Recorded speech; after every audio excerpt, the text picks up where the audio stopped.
Bonjour à toutes et à tous, bienvenue à ce nouveau Good Morning Market. Nous sommes aujourd'hui le dernier jour de la semaine, vendredi 26 mars 2021. Vous l'aurez compris, c'est donc la clôture hebdomadaire. Mais on est aussi à la fin du trimestre et ça, on va en parler. Mais tout d'abord, avant de faire un point sur la séance de la veille, hein, je voulais vous dire que je vais répondre à une demande de Lucas qui voudrait que l'on parle de scalping. C'est ce qu'on va faire.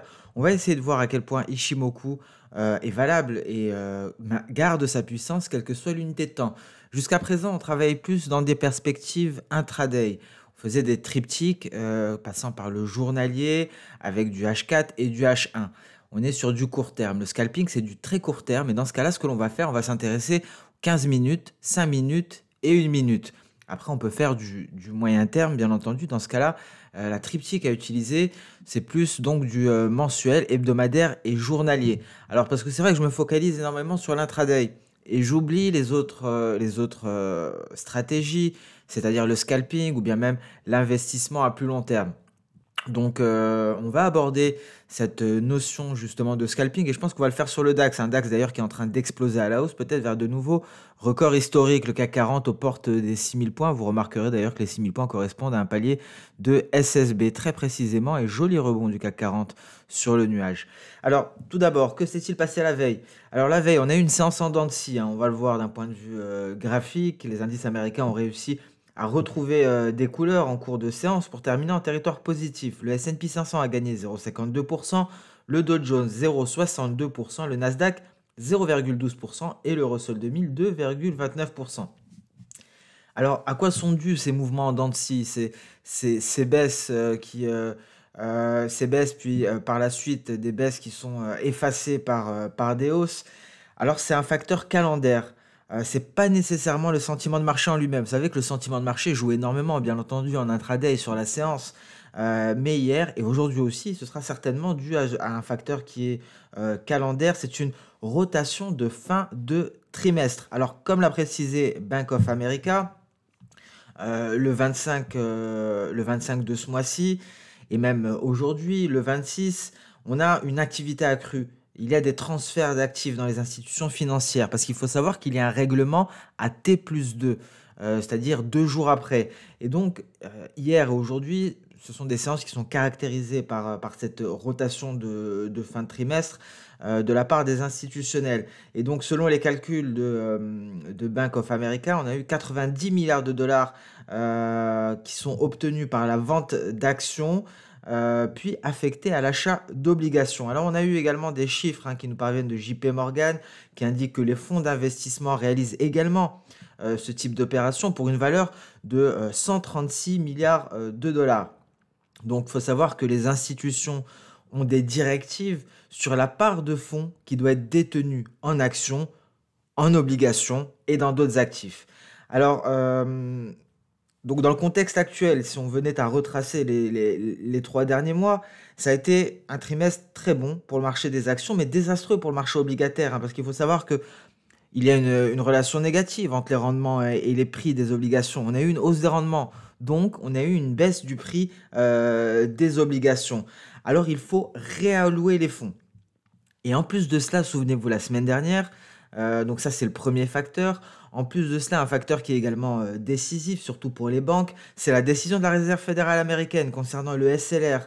Ça a eu un impact, hein. Je vous rappelle que la semaine dernière, la Réserve fédérale américaine a annoncé de manière inattendue qu'elle ne prolongeait pas l'exemption sur le ratio de levier supplémentaire, SLR, accordé aux banques l'an dernier suite à la pandémie de coronavirus. C'était une mesure en fait qui avait permis aux banques de détenir des réserves de capital plus faibles et donc de se surexposer. Et également, cet abandon du SLR pousse des banques à se séparer de réserves supplémentaires en obligations qu'elles détenaient. Mais ce qu'il faut savoir, c'est que, on l'a dit, la hausse des rendements a entraîné une baisse des prix des obligations. Donc ce n'est pas rentable de se débarrasser des obligations à l'heure actuelle. Et donc, pour ne pas avoir de coûts additionnels liés au maintien de réserves supplémentaires, le mieux, bien entendu, c'est de s'intéresser à d'autres actifs, dont les actions. Et c'est ce qui explique justement cette séance en dents de scie de la veille, rotation sectorielle, mais également rotation trimestrielle, pardon, mais également cet abandon du SLR.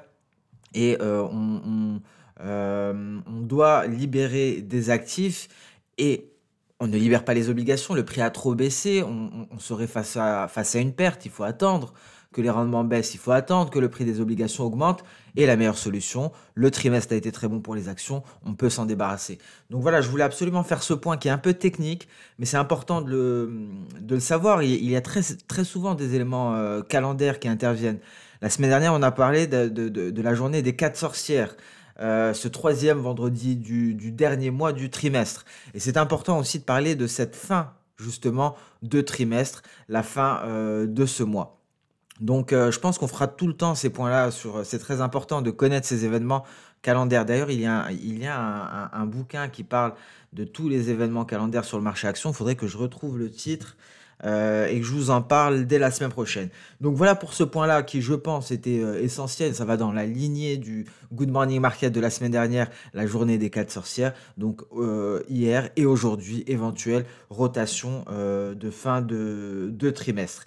Alors, ce qu'il faut noter également concernant la séance, hein, on a eu le premier discours officiel de Joe Biden, hein. Ça nous change un peu de Donald Trump.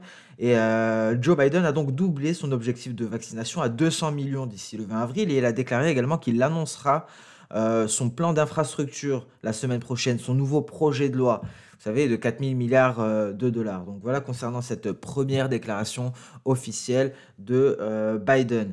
On a eu également donc la présidente de la Commission européenne, Ursula von der Leyen, qui a déclaré que les entreprises qui fabriquaient des vaccins devraient honorer leur contrat avec l'Union européenne avant d'exporter vers d'autres pays, hein. Je pense que les médias en parlent suffisamment, on ne va pas s'attarder là-dessus.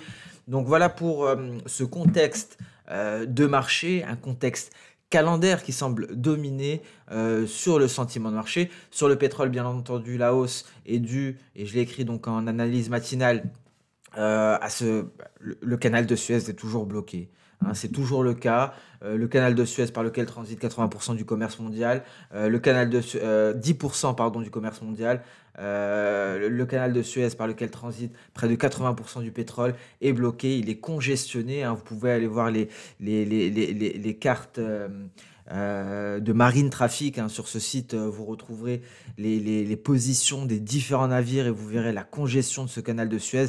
Je suis désolé, je ne l'ai pas préparé, mais n'hésitez pas à aller le voir vous-même, hein. C'est très facile. Le site s'appelle Marine Traffic. Vous pouvez même taper l'Ever Given et vous retrouverez donc le porte-conteneur en question qui s'est échoué. On en a largement parlé mercredi lors du Good Morning Market et de la vidéo matières premières et fondamentaux. Donc je me permets de passer directement au calendrier économique. On le voit, le pétrole, hein, repart à la hausse. Et donc concrètement, ce sont les craintes concernant l'offre qui prennent le dessus sur les craintes concernant la demande. La demande peine à retrouver des couleurs parce qu'il y a de nouvelles restrictions en Europe. Encore en France, on vient de confiner de nouvelles régions. En Allemagne, il y a des restrictions, aux Pays-Bas. Et donc, ça laisse craindre concernant la reprise de la demande. Et ces craintes-là, hier, concernant la demande, ont repris le dessus. Le pétrole s'est replié fortement. Et là, le canal de Suez reste bloqué. Et ce sont les craintes concernant l'offre qui prennent le dessus. On est en plein fondamentaux, là. C'est offre contre demande. Donc voilà pour ce petit point. On va sur le calendrier économique. De ce pas grand-chose aujourd'hui. Le climat il faut des affaires en Allemagne, hein, c'est ce qui pourrait nous apporter un peu de volatilité sur le DAX. Le DAX qui s'envole déjà avant même cette publication. Quelques données américaines à partir de 13h30. Hein, on aura l'inflation PCE, on aura les dépenses personnelles aux États-Unis, on aura le revenu personnel aux États-Unis et à 16h, l'indice de confiance des consommateurs de l'université du Michigan. Et on a parlé mercredi, lors de la vidéo matières premières et fondamentaux, de ce décompte des plateformes pétrolières de Baker Hughes. Le voilà. C'est ce fameux chiffre, hein, souvenez-vous, nous avons parlé de ce chiffre de 318. On voit ici un retour, hein, des forages aux États-Unis. Donc le voilà, ce fameux chiffre dont je vous parlais mercredi. Bien entendu, hein, les traders du marché pétrolier le connaissent déjà. Mais pour les autres, voilà, je tenais à le préciser aujourd'hui. Donc voilà pour la petite introduction concernant le contexte de marché, mais également le calendrier économique. On va s'intéresser directement aux indices boursiers. Alors ici, donc je reviens par rapport à cette probable TE que l'on avait abordée, qui avait été abordée également en commentaire. C'est invalidé. Voilà, on passe au-dessus de la ligne de coût de par un gap de rupture, un gap breakaway. On fait face au prolongement ici de notre SSB, ce qui semble freiner la hausse. Et par contre, hein, il faut savoir que malgré cela, cette projection de Soda n'est pas annulée, hein. Pour cela, il faudrait passer au-dessus de notre point C qui est à ce niveau-là. Et je vais parler justement par la suite, parce que nous avons la demande de Lucas concernant donc le scalping, et un très bon commentaire également de Marc, hein, qui nous parle des projections de Soda et des mèches. Je vais en parler lorsqu'on va arriver au silver. Parce que c'est important, il faut savoir que c'est très important d'échanger, hein. Nous sommes des collègues face au trading, hein. Moi, personnellement, je ne suis plus au bureau, je ne suis plus en salle de marché XTB France, et ça me fait très plaisir d'avoir tous ces commentaires, car vous me connaissez, pour ceux qui me suivent régulièrement, et ces commentaires me permettent de vous connaître. Donc, écoutez, je vous invite à continuer comme ça. Tous ces échanges sont très enrichissants, que ce soit pour moi ou pour vous qui postez un commentaire, ou même pour ceux qui viennent les lire derrière, parce que des fois des choses ne sont pas très claires, des fois certaines personnes n'osent pas commenter, et je suis persuadé que chaque commentaire apporte sa pierre à l'édifice. Donc voilà, je voulais préciser cela également. Je vous remercie donc pour toutes ces interactions en commentaire, ce qui nous permet de mieux cibler les besoins, en Good Morning Market. Voilà pour le Nikkei. On passe au DAX qui vient s'attaquer au retracement externe de Fibonacci à 161,8%. Très précisément, encore une fois. Alors, est-ce qu'il va parvenir à s'en affranchir? À voir. En tout cas, pour le moment, on ne marque pas de record historique. On le voit ici, sortie de nuage. Le nuage a bien contenu la baisse, hein, tout de même, sur le DAX. On est allé chercher ici ce point à ce niveau-là. Ça correspondait très exactement à notre point A de la projection d'Osoda. Donc vous voyez, hein, on peut le voir clairement. C'est cette mèche inférieure pratiquement que l'on est allé chercher. On sort du nuage par le haut et on progresse. On est aux portes des records historiques en ce début de séance européenne. En données H1, très belle hausse. C'était un très beau signal Ishimoku en données H1. On le voit, sortie du nuage par le haut. Sortie également de la lagging span. Ça nous permettait d'entrer environ à ce niveau, aux alentours des 14 650 points. Et on a gagné depuis plus de 6 points. Et j'en profite parce que je sais que la plupart des scalpers scalpent le DAX. Donc ici, nous l'avons dit, nous sommes sur de l'intraday. Donc concernant les triptyques, on s'intéresse journalier H4, H1. Alors pour un scalper, que faut-il faire? C'est exactement la même chose. On passe sur du 15 minutes. Et Lucas qui disait que c'était peut-être aberrant, mais pas du tout. Car lorsque nous sommes en range en journalier, par exemple, nous ne sommes pas en range en 15 minutes. Il y a des mouvements amples. On peut en profiter. Donc c'était un très bon commentaire, c'était une très bonne demande. Et on le voit ici en 15 minutes. On avait aussi un très beau signal. Le signal est là en 15 minutes, on va en parler. Ça nous permet de revoir ce signal extrêmement classique, sortie de nuage par le haut. On en sort par où? Par un twist, encore une fois. Ces twists-là, ce n'est pas une folie de Goichi Hosoda, le créateur d'Ishimoku, hein, c'est un réel principe. On passe beaucoup mieux par un twist. Vous voyez, ce mouvement a gardé sa force en passant par le twist. Le nuage n'a pas freiné les cours. Et la lagging span qui sort du nuage tente de repartir ici à la baisse en testant le haut de cette bougie, le haut de cette mèche supérieure, parce qu'il faut savoir qu'une bougie est composée de mèches supérieures, inférieures, et du corps de la bougie. Lorsqu'il n'y a pas de mèche supérieure, par exemple, on dit... lorsqu'il n'y a pas de mèche, on dit qu'il y a dégradation de la mèche supérieure. Enfin bref, ce n'est que du vocabulaire, ça ne sert pas à grand-chose, mais en somme, un signal d'achat ici, qui a été validé, on est parti à la hausse. Ça a été très rapide.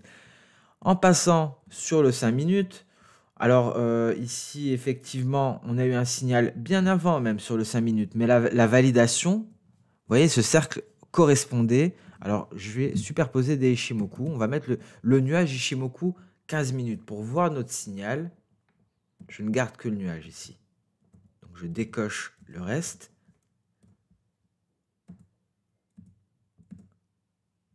Vous voyez ici, on est sorti du nuage par le haut, le signal est venu avant. Mais on oublie pour le moment le nuage 15 minutes. Donc, signal d'achat Ishimoku, un classique. Mais notre lagging span avait encore un obstacle devant elle, le nuage 5 minutes. Et on a eu validation de ce signal 5 minutes à ce moment-là. Et ça correspondait justement au moment où on a eu le signal d'achat sur le 15 minutes. Vous voyez, tout se rejoint au final. Et donc, Ishimoku fonctionne quelle que soit l'unité de temps. Ici, on a notre nuage 15 minutes et on le voit, le franchissement du nuage 15 minutes par ce twist que nous avons abordé correspondait à la validation du signal 5 minutes. Donc, ça fonctionne très bien. Ishimoku fonctionne quelle que soit l'unité de temps. Je pense que là, avec cette petite revue de scalping improvisé, on le voit. Et vous voyez ici, comme on allait tester le nuage, on refuse d'en sortir par le bas. C'est notre lagging span, notre Shiku span, la clôture de mes cours, et on accélère à la hausse d'ailleurs, la clôture, les cours à la clôture, 26 périodes dans le passé, donc ici c'est 26 fois 5 minutes, rebondit sur le haut du nuage et re-impulsion haussière. Donc c'est assez précis, et que nous délivre le 1 minute. On avait eu aussi un très beau signal avec une validation qui venait de pair. Et d'ailleurs, on peut même s'amuser à faire des projections de soda aussi en 1 minute. Donc il faut vraiment en être conscient. Je sais, c'est ma faute, je ne parle pas du scalping parce que ça n'aurait aucun intérêt. Le temps que je vais vous donner des configurations, le temps de publication, on est déjà très loin. Donc l'intraday est plus adapté. Voyez cette projection de soda. C'était un V. Et ça nous donnait l'objectif en 1 minute. Ça nous donnait le sommet intraday que l'on a marqué en ce début de séance européenne. Donc Ishimoku est un outil extrêmement puissant. Je pense que vous en êtes de plus en plus convaincu. Je pense que vous commencez même à acquérir de l'expérience pour la plupart d'entre vous. Et ça me fait très plaisir. Et donc, je pense que c'était utile aujourd'hui de parler scalping, car je sais qu'il y a beaucoup de scalpers parmi nos auditeurs. Donc, voilà un exemple très très simple. Après, effectivement, je ne conseille pas aux débutants d'aller vers du scalping dans l'immédiat. L'intraday, c'est beaucoup plus sage. Vous avez le contexte de marché le matin avec le Good Morning Market. Vous pouvez donc prendre des décisions tout au cours de la séance, connaissant les différents thèmes, connaissant les différents catalyseurs et connaissant le contexte, qu'il soit calendaire ou qu'il soit donc d'actualité. Donc voilà pour cette parenthèse scalping sur le DAX, hein. J'espère que ça aura servi au plus grand nombre. En tout cas, j'espère que Lucas, ça vous permet de bien voir que votre question, que votre demande était une très bonne demande et que ça n'avait rien d'aberrant. Lorsque nous sommes en range, en journalier, on est en tendance haussière sur d'une minute. Parce que en range, lorsqu'on tape la borne inférieure et qu'on va chercher la borne supérieure, c'est un range en journalier, mais en 1 minute, c'est une tendance haussière de court terme. Voilà pour cette parenthèse scalping. On passe à présent au Nasdaq qui s'est replié hier. On est allé chercher un creux, mais on s'est redressé. On s'est redressé pourquoi? Parce que, alors, nous avons tout simplement. Alors, on regardait le présent, on regarde maintenant le passé. Notre Chikuspan a refusé d'intégrer notre nuage. Elle s'est redressée. Mais là, on voit hein, ce qu'il attend devant elle. Donc, ça va être plutôt compliqué de s'attaquer à tout cela. En tout cas, il risque d'y avoir du mouvement. Et on est aussi dans ce contexte de rotation de fin de trimestre. Les données H4 sont également très intéressantes, hein. On le voit, ce rejet ici des 12 700 points. On a rejeté encore une fois ce niveau. C'est un gros niveau de support hein, qui a agi par le passé. Vous voyez, ici, ici, ici, ici. Donc on a tout de niveau à l'heure actuelle, hein. On le voit, ce range sur le Nasdaq en intraday. Il semble évident, on va le marquer d'un rectangle rouge. Le voici notre range qu'on peut même resserrer à ce niveau-là. Pour être même plus précis, hein, la borne supérieure de notre range, soyons honnêtes, c'est la SMA 200. Donc, vous l'aurez compris, tant qu'on est entre la SMA 200 et les 12 700 points, on est neutre, hein, il ne se passe rien. Par contre, on a une grosse résistance ici, c'est la Kijun et notre nuage. On s'éloigne du twist. C'était une opportunité de passer éventuellement. Après, il était assez étroit, hein, ce twist. Donc voilà, on a connu des twists beaucoup, beaucoup plus beaux. On repart à la baisse pour le moment, donc on refuse de s'attaquer à la Kijun. Notre Chikuspan est en plein obstacle. Est-ce qu'elle va réussir à se redresser pour enfin s'attaquer à la Kijun? Pour l'heure, elle se replie. Et donc, vous l'aurez compris, si on casse ces 12 700 points, on pourrait approfondir la baisse, mais attention tout de même. Malgré la clôture, attention à ne pas faire face à un rejet, encore une fois, hein. Vous voyez, c'est un gros niveau et donc ça pourrait être assez compliqué de le franchir. On peut même aller plus loin pour voir à quel point c'est un gros niveau, vous allez le voir. Donc prudence à ce niveau qui compte pour le Nasdaq. Il vaudrait mieux attendre une clôture et de voir que le mouvement se poursuit pour envisager donc un retour vers les précédents creux aux alentours des 12 300 points. Et le réflexe aussi d'aller voir à quoi correspondent ces 12 300 points, les voici.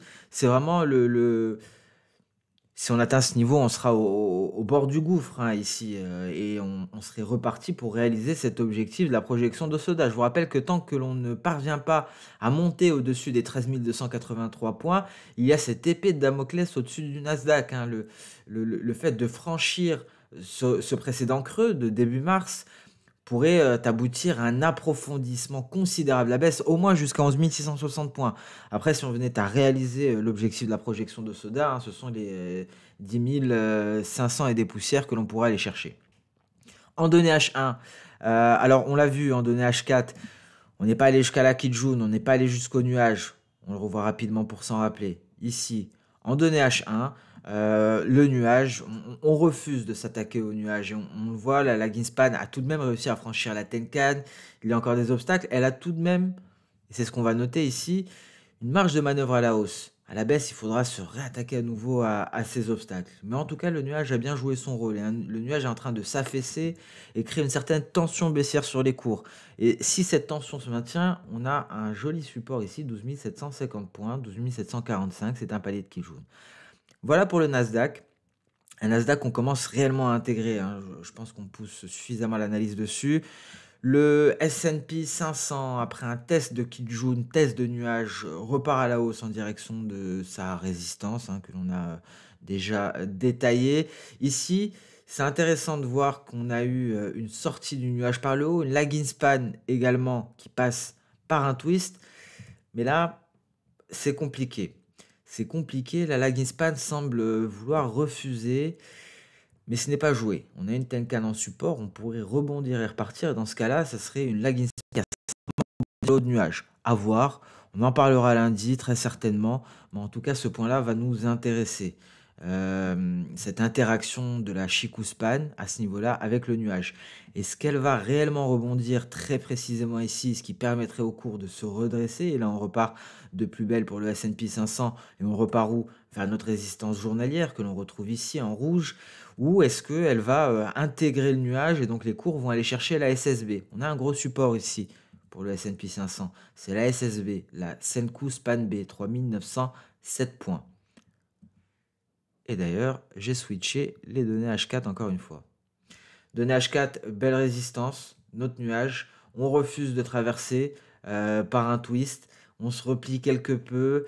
La Chikou Span a quand même traversé tous ces obstacles. Et si on franchit la Kijun, concrètement, on sort du nuage par le haut. Donc je pense que ce qui nous donne tout de même le plus d'indications concernant le S&P 500, c'est le H1. Une fois n'est pas coutume.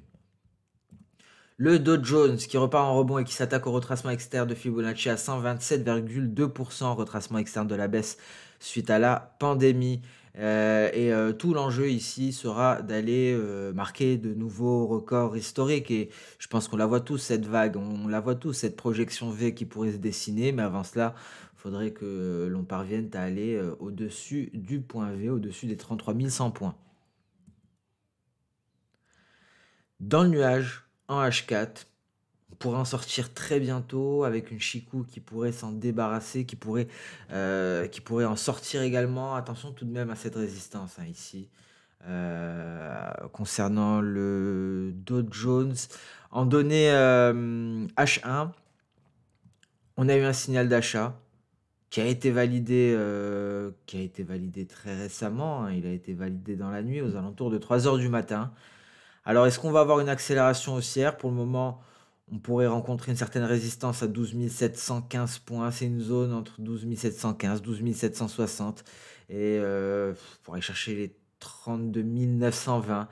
Mais en tout cas, c'est haussier. Hein, on traverse le nuage. Visiblement, on pourrait continuer à progresser. Si on venait à se replier, on retrouverait les 32 453 points. Le Russell 2000, très belle hausse et pas n'importe où. Souvenez-vous, on avait utilisé tous ces différents sommets et creux en tant que support et résistance. Ça avait bien accompagné la baisse. Et la baisse, justement, a pris fin au dernier creux de ce petit canal baissier. Et c'est là que l'on repart à la hausse aux alentours des 2090. Et on est aux portes des 2200 points pour le Russell 2000. C'est la résistance qu'il faudra franchir pour le moment et ce n'est pas gagné. Pourquoi? Alors n'hésitez pas à pousser un petit peu vos graphiques sur la droite, hein. Je pense que c'est même beaucoup plus visible avec ce petit curseur.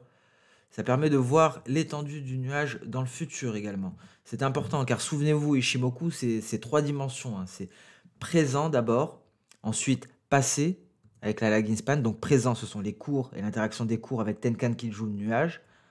Passé, c'est l'interaction de la Chikuspan avec ces mêmes éléments que pour les cours. Et futur, c'est justement notre nuage. Le Bitcoin, attention à la clôture hebdo. Prudence. Alors on sait qu'il y a de gros mouvements sur le Bitcoin pendant le week-end. Donc est-ce qu'une clôture hebdo sous les 70 ne pourrait pas entraîner un repli considérable ce week-end en direction des 45 000 dollars? C'est tout à fait possible. C'est pratiquement la dernière chance pour le Bitcoin de se ressaisir avant la clôture hebdo. En journalier, on est en train d'invalider le franchissement de ce palier de Kijun. On repart à la hausse, 53 235. Et souvenez-vous, hier, on avait parlé de cette projection de Soda qui n'était pas encore atteinte. J'avais émis quelques doutes, mais, pardon, excusez-moi, mais je gardais en tête tout de même que les projections de Soda restent efficaces à 80% environ d'expérience. Ce n'est écrit nulle part.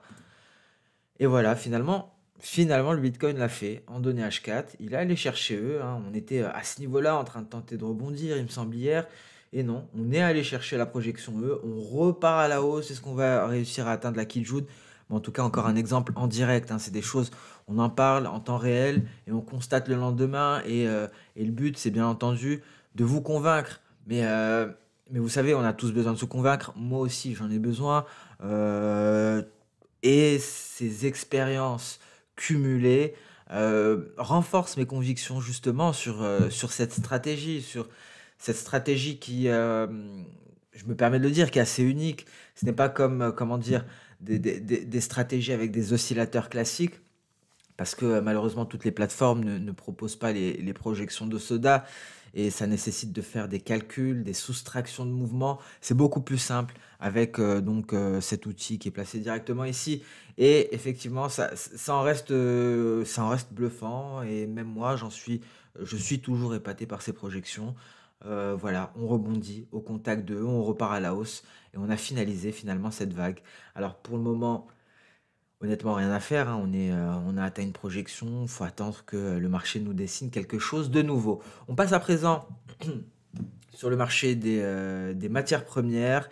Alors le gold. Alors le gold, toujours rien, hein. On s'ennuie sur le gold, hein. Dernièrement, on reste, en tout cas en hebdo, on va voir la clôture hebdo. On est sous le nuage. Pas grand-chose. On a simplement effacé la hausse de la semaine dernière. On voit le corps de la bougie. Ce qui hante les mèches, le rectangle s'appelle le corps d'une bougie.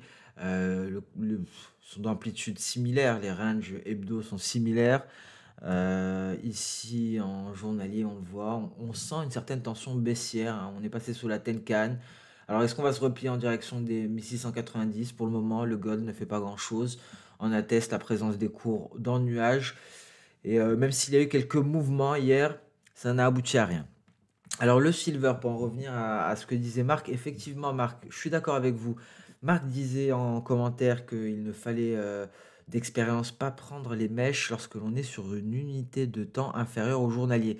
C'est vrai que je l'ai déjà constaté. C'est vrai qu'il m'arrive personnellement de ne pas prendre les mèches. Comme dit Marc, il y a du bruit en intraday. Je ne prends pas par exemple une mèche qui a été causée sur le pétrole suite à une publication des stocks hebdomadaires de pétrole aux États-Unis.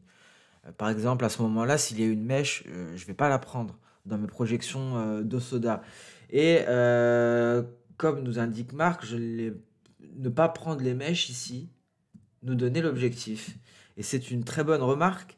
Merci de partager votre expérience sur les projections de soda. Et effectivement, vous voyez, en H4, il y avait beaucoup de bruit ici.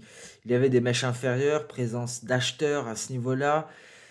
Et donc oui, C'est encore une fois, une très bonne astuce et on était pile poil dessus, hein, comme l'a souligné Marc. Cela nous permettait d'avoir l'objectif très précisément.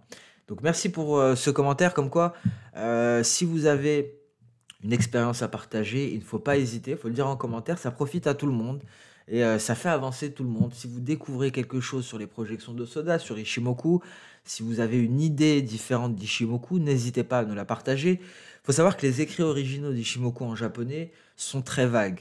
Les Japonais ont une manière de transmettre le savoir qui est très différente de ce que l'on peut observer en Occident. En Occident, c'est très précis, on donne les différents cas très précisément. On a des règles partout en Occident. Il y a des règles, tout est déjà cadenassé. Au Japon, surtout en analyse technique et concernant les écrits Ishimoku, on essaye plus de transmettre une philosophie. On essaie de transmettre une idée. Et après, c'est à vous de construire autour de cette idée et de réinterpréter. Donc, il n'y a pas de règles en soi. Il n'y a pas de réelles règles qui ont été transmises par Goichi Hosoda. C'est une réelle philosophie. Et après, il y a un vrai travail personnel à réaliser. Ce que je fais pendant ces Good Morning Market, je ne fais que vous transférer quelques années d'expérience sur cet indicateur. J'ai la théorie ancrée en moi, j'ai les bases, il y a beaucoup de recherches effectivement pour essayer d'avoir de plus en plus d'indices sur cette théorie du système Ishimoku, mais tout ce que je fais concrètement, c'est de vous transmettre mon interprétation. Je suis sûr que d'autres personnes qui travaillent avec Ishimoku, avec des interprétations différentes, peuvent avoir de très bons résultats. Mais tout ce que je fais, c'est vous transmettre mon interprétation parce que les écrits originaux en japonais sont très vagues, très philosophiques. Il y a un réel effort d'interprétation et cet effort d'interprétation ne peut pas être réalisé sans test, sans expérience avec cet indicateur. Et là, c'est un très bon exemple. Ne pas prendre les mèches lorsqu'on est en dessous de journalier. Le pétrole est tiraillé, le pétrole donc entre difficile reprise de la demande, crainte d'approvisionnement concernant l'offre avec le canal de Suez et on repart à la hausse. On est à 60 $, c'est beau, on pourrait aller chercher le bas du nuage à présent et reprendre le repli. Alors attention quand le canal de Suez va se débloquer, là effectivement on pourrait poursuivre, hein, aller chercher les 54,73. C'est une projection de Soda et je vous rappelle, tant qu'on ne passe pas au-dessus de ce point-là, cette projection est valable pour le pétrole WTI. Ici, le Brent, c'est la même chose, hein, vous avez la même projection de Soda, n'hésitez pas à la tracer. Et tant qu'on ne se hisse pas au-dessus des 64,40, ça marche toujours. Ouais, voilà, c'est toujours compliqué hein, quand même, le pétrole en données H1. Mais le pétrole H4 hier nous donnait de meilleures informations, hein. Souvenez-vous, on s'est bel et bien replié, on s'attendait à cela, on est allé marquer un très beau creux encore une fois. Alors le copper, le copper, décidément, il repart en pullback sur la borne inférieure de son range. Voilà, donc il est réussi à se hisser au-dessus de la Kijun. Prudence, mais il y a une belle résistance ici et donc c'est cette moyenne mobile hein, que l'on retrouve à ce niveau-là. C'est une moyenne mobile exponentielle à 100 périodes, hein. Vous retrouverez en bas à gauche, vous retrouvez les indicateurs qui sont placés. Le blé s'est replié. On se souvient qu'on avait du mal à franchir ce niveau des 50%. On l'a cassé. On s'attendait à donc une poursuite de la baisse. Il n'en est rien. On est reparti à la hausse. On est reparti tester l'oblique baissière, tester le nuage par la même occasion et les 38,2%. Et on s'est effondré pour aller chercher les 61,8%. Une baisse qui pourra encore s'approfondir. On attend tout de même un rebond par la suite. Je vous rappelle la configuration hebdomadaire que l'on a abordé lors des matières premières et fondamentaux. C'est un scénario qu'on est en train de reproduire, un scénario précédent, un éventuel repli avant de repartir de plus belle à la hausse pour un nouveau rallye. On passe à présent sur le marché d'échange avec également une clôture et bon, tout d'abord le USD-TRI avant de parler de la clôture hebdomadaire sur le dollar américain. Alors l'USD-TRI qui se hisse finalement au-dessus des 61,8%, la séance n'est pas finie, on va chercher les 8,0400, est-ce qu'on va réussir à rallier à nouveau les 78,6%. Retracement de Fibonacci de cette précédente baisse, je vous le rappelle. Alors voilà, la hausse finalement s'est mise en place petit à petit, hein. Souvenez-vous, énorme gap haussier quand Erdogan a renvoyé le directeur de la CBRT. On repart à la baisse, on comble 50% du gap environ, on trouve un support sur la Tenkan et la hausse est en train de se remettre en place, car il y a de réelles craintes en Turquie, hein. Attention à cette crise monétaire. Une hausse qui pourrait se poursuivre et qui pourrait éventuellement, si on venait à franchir les 78,6%, aboutir à de nouveaux records historiques sur l'USD. Le dollar index en direction de la Tenkan en données mensuelles. Le mois prochain, on sera en phase d'un twist. Est-ce qu'il va y avoir un rallye du billet vert? En tout cas, on est en train de s'éloigner de cette zone qui nous avait donc donné du fil à retordre. Mais attention. Alors là, on regardait le présent. Alors, raisonnement en trois dimensions, si je puis dire. On regarde le passé. On a tout de même une Chicouspan à ce niveau-là, hein, qui, attention pour la semaine prochaine, parce que ça va être compliqué. Est-ce qu'on va avoir suffisamment de force pour continuer comme c'était le cas précédemment? D'ailleurs, précédemment, souvenez-vous, constatez-le plutôt. On avait eu en 2018, on a marqué une pause après s'être éloigné de la Kijun. Et c'était pour les mêmes raisons. Parce que notre Chicouspan a rencontré des obstacles. Notre lagging span a rencontré des obstacles. Vous voyez, sur le haut de cette mèche, on était très précisément en train de tenter de franchir la Tenkan. Et on l'a refusé. Donc on a retracé pour clôturer ici. Avant de repartir à la hausse, belle impulsion en direction de la moyenne mobile exponentielle à 100 périodes. Ce qui a permis à la Chikou de traverser ces bougies. Alors, est-ce qu'on va voir le même scénario ici? Est-ce que la semaine prochaine, on va se replier avec une Chikou qui repart à la baisse avant une impulsion haussière? À voir, en tout cas, la clôture hebdomadaire se fera dans le vert. Pour le moment, ça semble pratiquement acté. Mais attention à la semaine prochaine, la Chikou Span est face à un obstacle. En données journalières, on est toujours au-dessus de B. On a un objectif sur le billet vert à 93 742.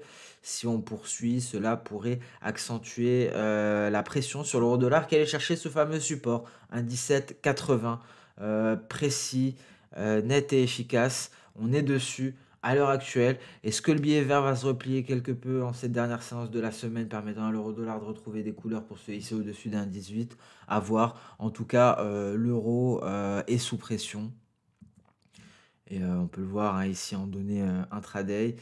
On n'est pas parvenu à repasser au-dessus de notre nuage après avoir atteint une projection d'Osoda, V, tentative de rebond. À deux reprises, on échoue aux alentours des 1,1993. Tentative sortie du nuage par le bas, on échoue, on repart. On franchit la Kijun. Tentative de franchissement de la Kijun, on échoue, on tombe. C'est quelque chose qu'on voit très souvent, hein, pour ceux qui ont réussi à faire le parallèle. On a vu ça sur le pétrole, lorsqu'il y avait une ETE. On a vu ça également sur le cuivre, le copper. Tentative de réintégration de nuages avec échec. Pareil pour la Kijun, et on repart. Alors, le reste du marché d'échange, AUD-USD, tentative de reprise pour se hisser au-dessus des 38,2%. Alors, le câble, le GBP USD, qui est ici, qui a été pénalisé par la hausse du billet vert, intègre le nuage et va longer certainement le haut du nuage, peut-être pour tester les 1,3866 à suivre, hein. Le GBP CHF, si le GBP arrive à se renforcer, en tout cas, le GBP CHF arrivera à franchir cette résistance. Et là, on pourrait repartir à la hausse. On irait de plus belle. Et le prochain niveau serait les 1,31,03 environ. Alors, je vous rappelle, pour ceux qui n'ont pas suivi ce graphique, ici, ce sont les cours en journalier avec le nuage, avec Ishimoku en hebdomadaire.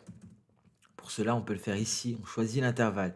Par défaut, ça nous met par défaut sur mon graphique, hein. Ici, les prix sont en journalier, donc par défaut, ce sera un Ishimoku journalier.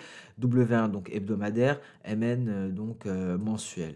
Et là, c'est un Ishimoku hebdomadaire sur des prix en journalier. Et cette sortie du range par le haut qui coïncidait avec un franchissement de la SSB hebdomadaire a permis donc cette magnifique accélération haussière du GBP CHF qui s'est essoufflé au contact de cette résistance, mais on pourrait repartir de plus belle pour reprendre notre hausse sur le GBP CHF. On va juste constater que l'USD CHF est tout de même très bien positionné également, avec une belle projection d'Osoda en vue. Et là encore, bel exemple, hein, je vous le montre ici, comment, par rapport à la question que l'on avait abordée hier, on a un retournement de tendance ici, on prend le point bas pour faire une projection d'Osoda, on l'atteint, on prend le prochain point au niveau de cette projection pour la prochaine. Et là, on attend, pardon, d'atteindre celle-ci à 0,95 245. Et sur ce, nous allons mettre un terme à ce Good Morning Market. Alors aujourd'hui, on s'est intéressé au scalping, hein. Je serais curieux de savoir d'ailleurs si vous êtes beaucoup à scalper ou bien si vous êtes plus intraday, car on pourrait, pourquoi pas, à l'occasion de temps en temps, voir les configurations de scalping. Le problème, c'est que ce n'est pas en direct. Si c'était en direct, à la rigueur, ça aurait du sens. Mais pour le moment, il faut que je vois avec des IT pour comment faire comme avant, pouvoir tenir les Good Morning Market en direct. Avant, c'était le cas, avant la pandémie, car je vous rappelle, je ne suis pas dans la salle de marché XTB, je suis dans mon salon, je suis chez moi, donc je n'ai pas d'IT, il n'y a pas d'informaticien pour m'aider. Donc c'est pour ça que ce n'est plus en direct. Alors je vais essayer, je vais voir si c'est possible. Et dans ce cas-là, ce serait effectivement intéressant de parler scalping. Alors dites-moi si s'il y a beaucoup de scalpers parmi vous. Ça m'intéresserait de le savoir. Sur ce, alors, c'est la fin de ce, Good Morning Market. Je vous souhaite donc un excellent week-end. Profitez bien donc de ce week-end. Pour ceux que ça intéresse, cet après-midi, je vais publier une vidéo sur une action en particulier. On va parler des semi-conducteurs, hein, vous le savez. Il y a eu une pénurie. Ça a frappé, ça a frappé le monde de l'automobile, l'industrie de l'automobile. Ça a causé d'ailleurs, hein, la pénurie de PlayStation 5.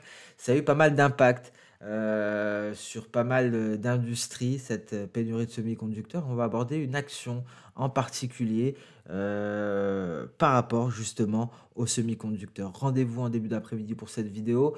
En attendant, donc, très bonne séance de trading. Pour ceux qui seront de retour lundi matin, je vous souhaite un très très bon week-end. Au revoir.